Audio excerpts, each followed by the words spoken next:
shamara takka wannummaan isii bareechee fuudhaafillee dhiirri isii hawwu qaanfannaasanii fi yoo hin qaanfanne mal faayidaa qaba rasuulli keenya sallallahu alayhi wa alihi wa sallam في المتفق عليه من حديث ابن عمر رضي الله عنهما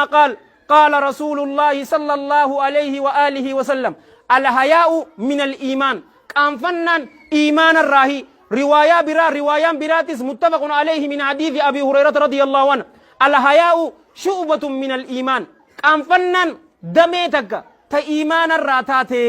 نمنك أنفتو إيمانك أبا قدوك أنفتوك أبن جالوانك إسلاما الله الراهين إسنين جل جلاله بك إني أرجما جئتي أرجمو بك إني إتن أرجمنا ننجي بلام بوته بلجو أشتي أرجمو لبودا نمت أفر رابردي أين رابردي أكان شمر رابردي قرو أمانتنا إرهدو شمر مسلمة يولالتن نسأل الله السلامة والعافية سيقد دي سنين إسنين جا كيساو زمن نكون زمن تيك تاكي تجرامي أشرتي أكا قولتن هن أغر ريبو أبوليانكي annaafin galle bar eenyuutu achirra baha dhiirri isin jaalataa nama je'een namaa tokko na je'een dhiiro akkas jettanii gorsanii khutba irratti yaabo wallaahi waanuma takkaa bisiifadha achirratti isi agareemi badiisan itti daleenaan tabiraa barbaadaa bar dhiirri an dhiiraami nagaafadhaa jaalawwan kiyya waan dhiirri taate waan sanirraa qaba an tiktok faayidamuun haraamii hin jenne laa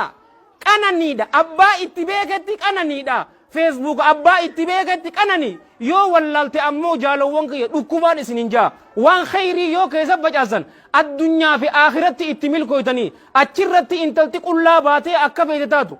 boru bar intalti tun heerumtee jaalawwan kiyya islaamaa ni dhalti yoo intalti ta'e viidiyoo ta'e achirratti agarte akkami nama salphachiisu eegaa qaanfannaadha isii tana maaltu balleessa jaalawwan kiyya islaamaa bololummaa nama bololu hin agarre jaalawwan kiyya islaamaa ni hataa miti ni hataan isinin jaalawwan kiyya